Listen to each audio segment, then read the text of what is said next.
Hajj, a holy pilgrimage to the ancient city of Mecca and Medina. मुसलमानों पर ज़िंदगी में एक बार अगर उनकी इस्तिताअत हो तो उन पर हज फ़र्ज़ है। ये हज की तारीख़ क्या है, इसकी हिस्ट्री क्या है, इस बारे में कुछ बात करते हैं। सबसे पहले आदम अलैहिस्सलाम ने काबा की तामीर की, फिर इसके बाद आज से हज़ारों साल पहले इब्राहीम अलैहिस्सलाम जो कि खुदा के गॉड के एक मैसेंजर थे, प्रॉफिट थे, उनको अल्लाह की तरफ से एक हुक्म मिलता है कि आप अपने वाइफ यानी कि अपनी बीवी हज़रत हाजरा को और अपने बेटे हज़रत इस्माईल अलैहिस्सलाम को ले जाकर अरब के एक रेगिस्तान में छोड़ें और वहाँ से चले जाएं। बीबी हाजरा पानी की तलाश में उस सहरा में सफ़ा और मरवा पहाड़ी के बीच 7 चक्कर लगाती है, लेकिन उनको पानी नहीं मिलता। वो जब अपने बेटे इस्माईल अलैहिस्सलाम के पास आती हैं तो वहाँ पर उनके पैरों से एक चश्मा निकला होता है, एक फुवारा निकला होता है। तो उस पानी को रोकने के लिए बीबी हाजरा जम जम कहती हैं, यानी कि रुको, और तब से लेकर इस पानी का नाम जमजम रखा गया है। जो कोई भी मुसलमान उम्रे परफॉर्म करने के लिए या हज के लिए मक्का जाता है तो वहाँ पर जमजम पानी ज़रूर पीता है, और ये मुसलमानों के लिए एक होली ड्रिंक है, ये मुसलमानों के लिए शिफा का बाइस है।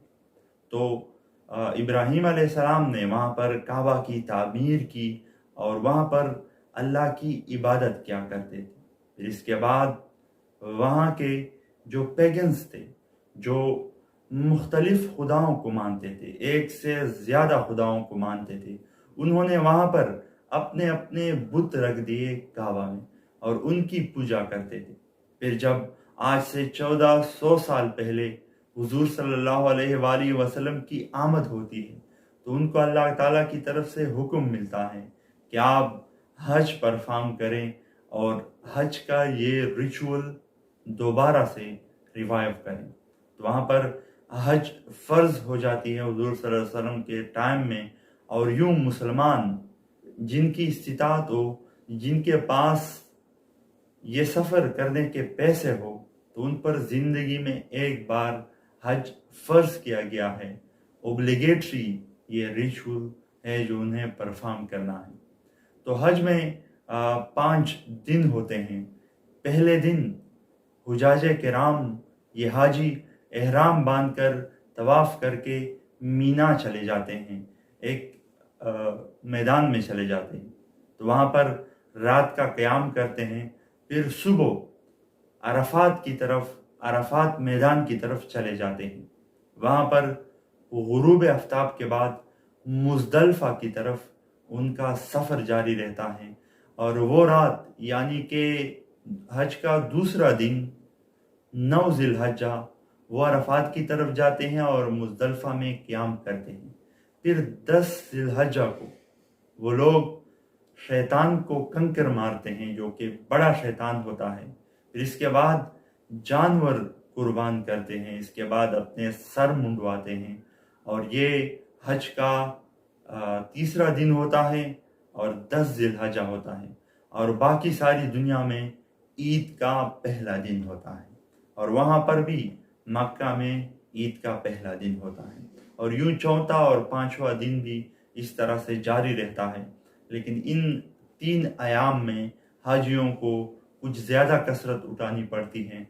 वो एहराम में होते हैं, और ये सफ़ेद चादर जो उन्होंने अपने इर्द गिर्द ओढ़ा हुआ होता है, इनके अपने कुछ रिस्ट्रिक्शंस होती हैं, इनके अपने कुछ कवानीन होते हैं, जिससे बाहर जाकर आप कोई ऐसा अमल नहीं कर सकते। फिर 10 ज़िलहज्जा के बाद वो एहराम खोल लेते हैं, और उन पर ये रिस्ट्रिक्शंस, ये एहराम की रिस्ट्रिक्शन कुछ हद तक कम हो जाती हैं। ये 5 दिन हाजी वहाँ पर गुजार कर हज अदा करते हैं और अपना फ़र्ज़ अदा करते हैं। इसके बाद वो मदीना भी चले जाते हैं, या इससे पहले मदीना जाते हैं।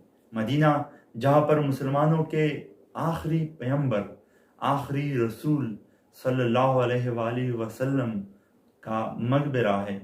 वहाँ पर मस्जिद नबवी में वो लोग इबादत करते हैं और अपने नबी के, अपने हुजूर के गुंबद के साए तले वो अपने रब से अपनी बख्शिश की दुआएं मांगते हैं।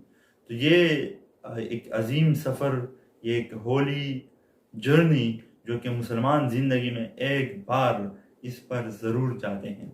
इसके सोशल इम्पैक्ट्स भी हैं। हज मुसलमानों में यूनिटी लाती है।